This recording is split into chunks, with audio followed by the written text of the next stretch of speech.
Hello wonderful parents and beautiful mothers. आज जिस topic पे हम बात करने वाले हैं वो हम ऐसा बच्चे को क्या दे दें जिससे कि प्रॉब्लम्स ऑलमोस्ट सॉर्ट हो जाएं हमारे लाइफ की बच्चे को लेके, राइट।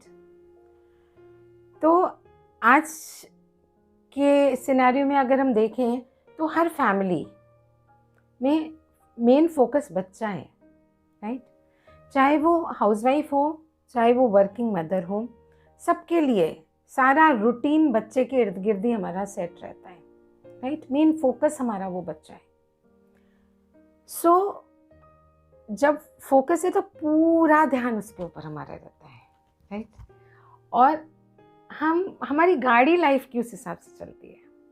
अब इसको थोड़ा बैक जाके देखते हैं कि जब हमने मैरिज प्लान करी, जब हमने बेबी प्लान किया, तो हमारा फोकस क्या था, राइट। जब हमने कंसीव किया तो हमारा फोकस क्या था कि बच्चे की physical health, mental health, wellbeing सब बहुत अच्छी रहे। अच्छा खाओ जिससे उसकी ग्रोथ अच्छी होए, अच्छी अच्छी बातें सुनो, अच्छा बोलो, अच्छा कहो, अच्छा पढ़ो, सब जिससे उसकी मेंटल ग्रोथ अच्छी हो। फिर वो लाइफ जस्ट सामने हमारे अर्थ पे आती है तो उसके बाद हमारा फोकस क्या रहता है, पूरा वेलबींग, फिज़िकल, मेंटल। उससे अच्छी अच्छी म्यूज़िक बजाओ, अच्छी अच्छी बातें करो उससे, जिससे कि उसका मेंटल डेवलपमेंट अच्छा हो। फिज़िकल का तो हम ध्यान रखते ही हैं। फिर धीरे धीरे क्या होने लगता है, जैसे वो बड़े होने लगता है, जैसे ही सोसाइटल प्रेशर बनता है एजुकेशन को लेके उसका, वैसे ही धीरे धीरे हमारा फोकस मेंटल वेलबींग से फेड होने लगता है। फिज़िकल पे रहता है, मेंटल से फेड होने लगता है। और एक पॉइंट आता है जब वो पूरा ख़त्म ही नहीं हो जाता है, बल्कि हम उसको डिटीरियोरेट करना चालू कर देते हैं, राइट। वो कैसे होता है कि जब एजुकेशन प्रेशर बनने लगता है, अभी कौन से स्कूल में जाएगा, कैसे पढ़ेगा, क्या मार्क्स आ रहे हैं, फिर उस हिसाब से उसका आगे की पढ़ाई डिपेंड करती है। उसके बाद फिर उसका हायर एजुकेशन उसी पे डिपेंड करती है। ऐसे एक हायरार्की बना दी गई है जैसे। उसके बाद वो कौन सी कंपनी में, कॉरपोरेट में जाएगा, उससे उसका स्टेटस डिसाइड होगा, उसकी कितनी सैलरी होगी, उसके इंस्टीट्यूट पे डिसाइडेड होगा वो। और वो उससे, उस सैलरी से वो कैसे लाइफ जी रहा है, कैसे घर, बंगला, गाड़ी, उसका सब होगा। सारा स्टेटस उसके पास, वो भले वो कितने लोन्स है, कितने ईएमआईज़ है, वो सब उसमें एडिशनल आ जाता है। तो सारा कुछ स्टेटस पे आ जाता है। और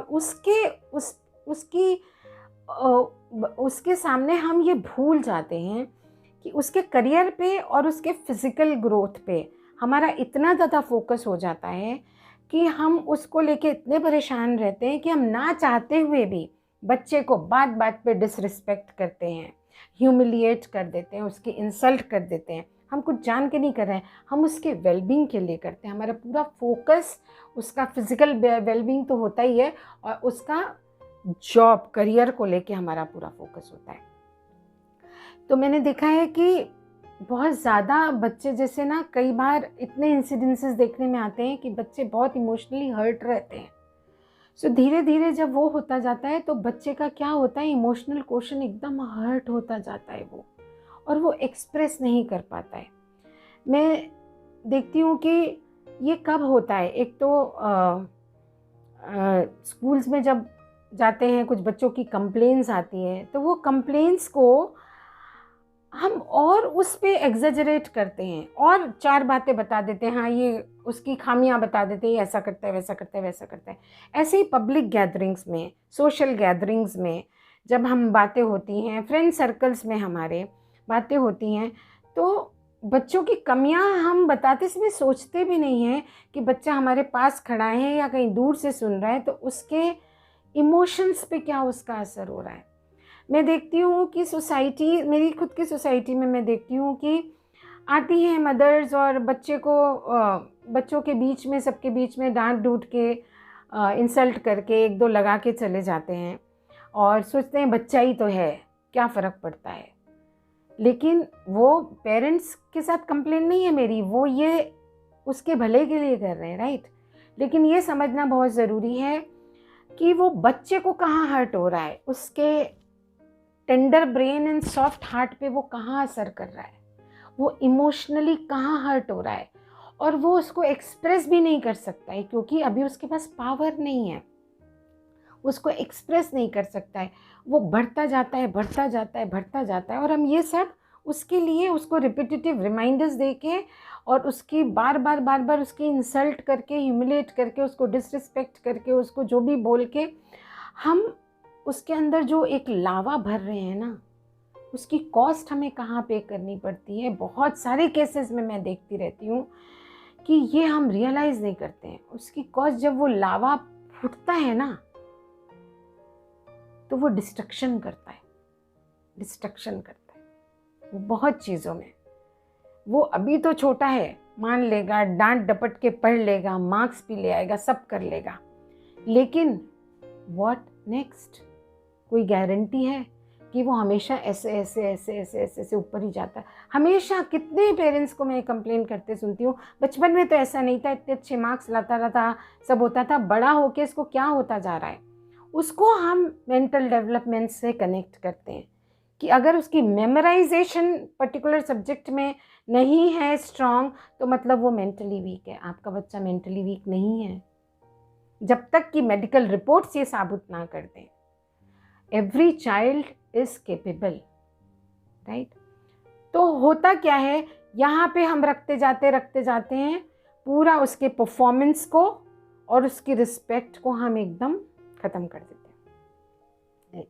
अब आप ज़रा सोचिए कि हमारे साथ, हम लोगों के साथ, चाहे वो हमारे प्रोफेशनल करियर में हो, चाहे वो हमारे घर पे हो, हमारे पर्सनल लाइफ में हो, अगर हमें अप्रिसिएशन मिलता है तो हम बेटर परफॉर्मेंस करते हैं, या हमें जब डिसरिस्पेक्ट किया जाता है तब हम बेटर परफॉर्म करते हैं?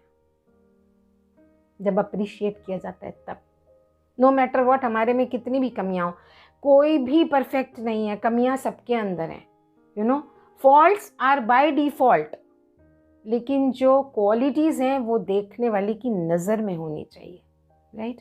और हमारे बच्चे में क्वालिटीज़ हैं, हमें पता है, लेकिन वो प्रेशर, वो जो हमारे ऊपर सोसाइटल प्रेशर की वजह से हमारे मन में जो डाउट्स क्रिएट हो जाते हैं, जो हमारे मन में जो फियर क्रिएट हो जाता है बच्चे के करियर को लेके, उसकी लाइफ को लेके, तो हम उसका क्या करें, हम उसको कैसे सॉर्ट आउट करें?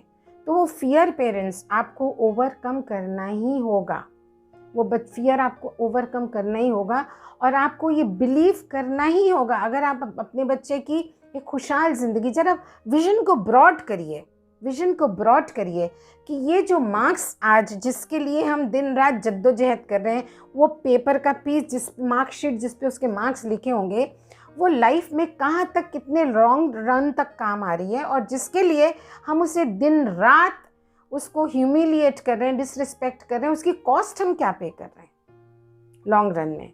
जरा आप एनालाइज करो, ठीक है? तो वो एनालाइज आप करेंगे तो आपको पता चलेगा कि उसकी कॉस्ट हम बहुत हैवी पे कर रहे हैं। ये मैं आपको अपने पर्सनल एग्जांपल से बताती हूँ। मेरा बेटा जब 12th स्टैंडर्ड में था और मैं सिंगल मदर थी, तो बहुत सारे सर्कमस्टेंसेस हमारे ऐसे हो गए थे कि बच्चे का पढ़ाई से मन एकदम उठ गया, तो वो पढ़ना ही नहीं चाहता था 12th के बाद। बहुत समझाने के बाद वो हुआ कि चलो मैं ड्रॉप ले लेता हूँ। ड्रॉप लेने पे भी बहुत बड़ा इशू बना फैमिली में कि ड्रॉप ले लेगा, साल ख़राब हो जाएगा, वगैरह वगैरह, बहुत सारी बातें। मैंने बहुत उसको क्लोजली एनालाइज़ किया। मैं अपने को बोस्ट नहीं कर रही, तारीफ़ नहीं कर रही, मैंने भी बहुत सारे लोगों से मिली, मैंने काफ़ी सजेशंस ली, काफ़ी कुछ किया इसके पीछे।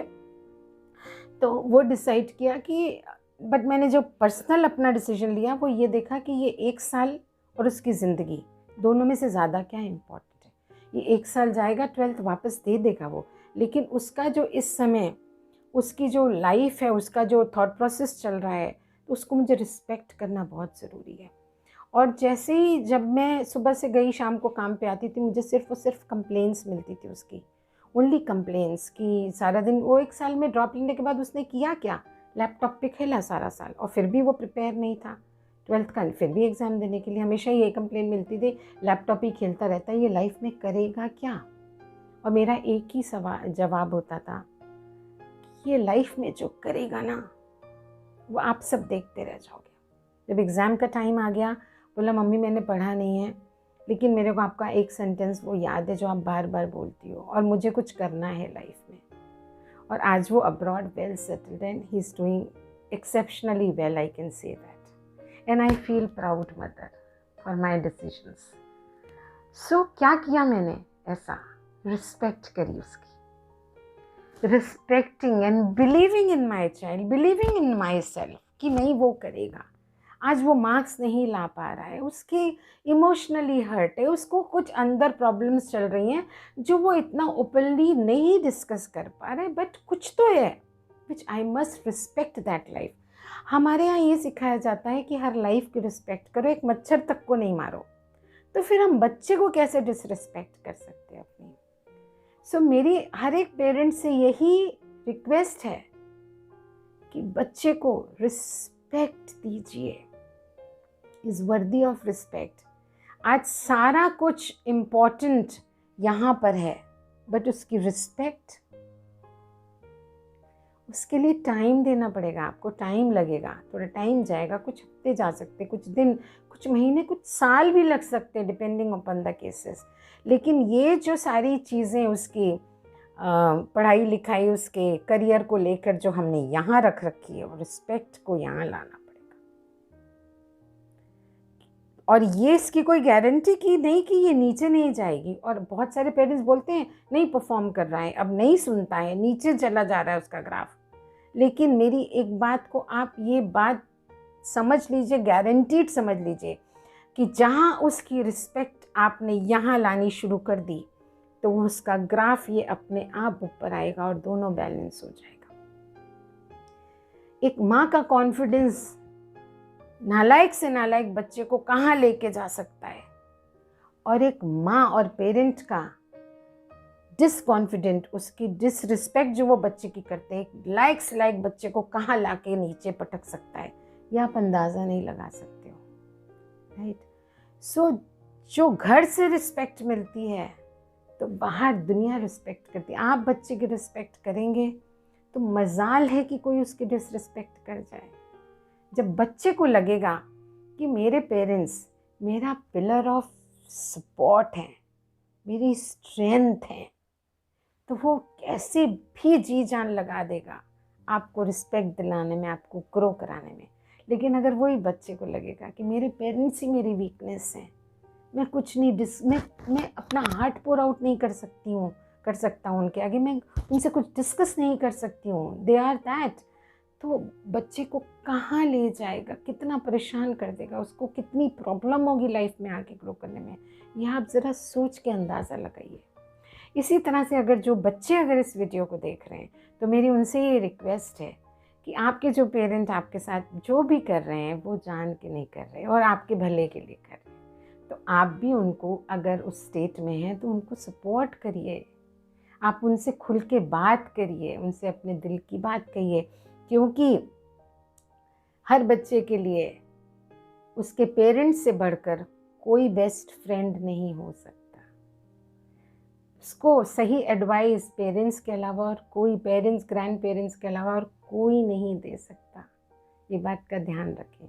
और मेरी हर पेरेंट्स से ये रिस्पेक्ट है, रिक्वेस्ट है कि आज इसी वक्त से आप इस वीडियो से कुछ सीख गए हों, तो आप प्लीज़ बच्चे को सबसे first and foremost thing respect करना शुरू करें। आपको जो भी समझाना है, डांटना है, उसको थप्पड़ भी मारना है, तो उसको सबके सामने ना करें, उसको अलग ले जाएं और उसको जो भी जैसे भी समझाना है समझाएं, बट मेंटेन हिज और हर respect with zero doubt. Believe in the capability of your child. Your child is capable. Your child is respect worthy no matter what. आज के वीडियो में बस इतना ही। अगर आपको मेरी ये पीस ऑफ एडवाइस पसंद आई है, वैल्यूएबल कंटेंट लगा है, तो आप वीडियो को लाइक कर दीजिए, शेयर कर दीजिए as much as you can, and नए हैं तो सब्सक्राइब करके बेल आइकन दबा दीजिए, जिससे कि आपसे मेरा कोई भी वीडियो मिस ना है, नोटिफिकेशंस बराबर। आज की वीडियो में बस यहीं तक मिलते हैं नेक्स्ट वीडियो में। तब तक के लिए bye bye, take care and keep smiling.